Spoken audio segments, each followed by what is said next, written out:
இந்த வீடியோவில் நான் மரத்துக்கு கையால போட்டு அடிக்கிறத பார்த்து நீங்க இவன் என்ன முட்டாள்தனமா செய்துட்டு இருக்கான் அப்படின்னு நினைப்பீங்க. இதை பத்தினா தெரியாதவங்களுக்கு புதுசா பாக்குறவங்களுக்கு முட்டாள்தனமா தான் தெரியும். ஆனா இது புதுசு இல்ல, கண்டிஷனிங் அப்படின்னு சொல்லுவாங்க. அதாவது ஃபிஸ்டுக்கு செய்யக்கூடியது, நட்புக்கு செய்யக்கூடியது ஃபிஸ்ட் கண்டிஷனிங்.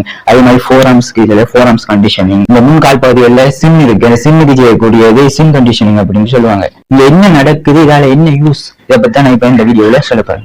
உதாரணமா நான் இந்த நட்பிள்ஸையும் இந்த ஃபோராம்ஸையும் வச்சு நான் இங்கே உங்களுக்கு எக்ஸ்பிளைன் பண்றேன். அந்த ஃபோராம்ஸை மரத்துல அடிச்சிட்டு இருந்தேன். அதுல என்ன நடக்கும்னா, இந்த ஃபோராம்ஸ்ல தசை, இந்த தசைக்கு ஒரு ப்ரெஷர் வந்து ஏற்படும், அதுல ஒரு வைப்ரேஷன் வந்து ஏற்படும், சின்ன ஒரு தாக்கம் வந்து ஒரு காயம் வந்து ஏற்படும். நம்ம புரோட்டீன் உணவுகளை சாப்பிடும்போது அந்த இடத்துக்கு அமினோ ஆசிட் புரோட்டீன் போய் அந்த இடத்தை ரெக்கவர் பண்ணும். அது ரெக்கவர் பண்றது மட்டும் இல்ல, ஏற்கனவே ஒரு தசை போய் இன்னும் கொஞ்சம் ஸ்ட்ராங்கா அவங்க கெட்டியாகும். ஜிம் செய்யறவங்களுக்கு அவங்க ப்ரோக்ரசிவ் ஓவர்லோட் பண்ணும் பொழுது அது தசையுடைய சைஸ் அதிகமாக்கும், இது தசையுடைய வலிமை அதிகமாக்கும். அடுத்து தோல். இப்ப நான் நட்பிள்ஸால மெதுமெதுவா பிராக்டிஸ் பண்ணணும் வச்சுக்கோங்க. இப்ப நான் செய்யற மாதிரி சோத்துக்கெல்லாம் குத்தி அப்படி கண்டிஷனிங் செய்யறதில்ல. அது வந்துகிட்டு எனக்கு இந்த நான் இப்ப சொல்லப்பட விஷயங்கள்லாம் ஏற்கனவே நடந்துட்டதால நான் அப்படி செய்யறேன். அது எனக்கு இலகுவா இருக்கு. ஆனா பிகினர்ஸ் அப்படி செய்யக்கூடாது. அதாவது இப்ப பிஸ்ட் கண்டிஷனிங் செய்யறாங்கடா, பிகினர்ஸ் செய்யறாங்கடா, தொடர்ச்சியா செய்யும் போது என்ன நடக்கும்னா, தோல், முதல்ல தோலை சொல்றேன்.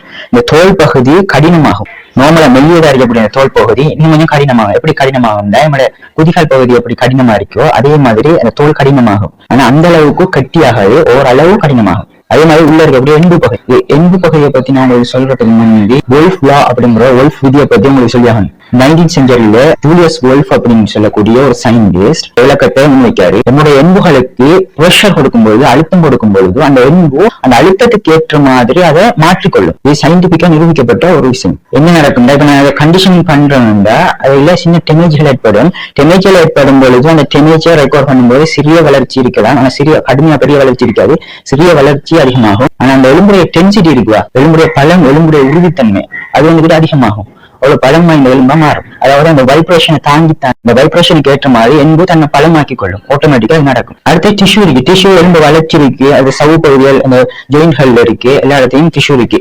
இந்த டிஷ்யூ என்ன நடக்கும்னா, டிஷ்யூ ஃபர்ஸ்ட் நார்மல் பர்சனுக்கு கொஞ்சம் சென்சிட்டிவா இருக்கலாம், அதிகமா தாக்கும்போது அது பியக்கூடிய மாதிரி லெவலுக்கு இருக்கலாம். மெதுமெது அந்த கண்டிஷனிங் செய்யும்போது அந்த பிளெக்சிபிலிட்டி அதிகரிச்சு அந்த கிளியர தன்மை அந்த இட குறையும். அதாவது என்ன சின்ன தாக்கத்துக்கெல்லாம் அது கிளியர் பார்க்காது, அவ்வளவு வலிமையா தன்னைத்தானே மாற்றிக்கும்.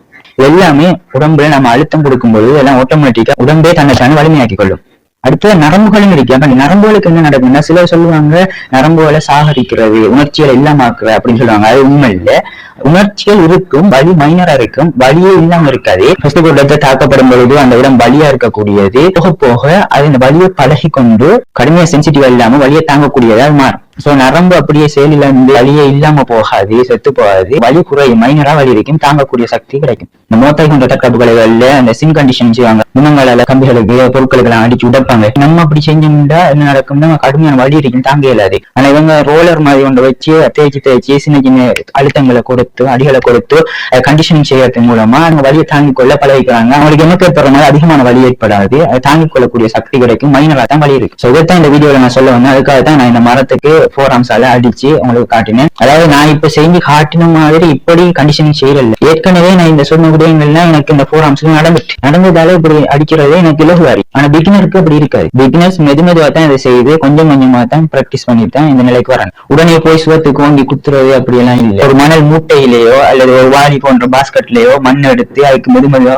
பஞ்ச் பண்ணி பிராக்டிஸ் பண்றேன். மணல் மூட்டையில மண் நிரப்பி அதுல பஞ்ச் பண்ணி பிராக்டிஸ் பண்றேன். சின்ன கட்டுகளை சேர்த்து அதுல பஞ்ச் பண்ணி பிராக்டிஸ் பண்றேன்.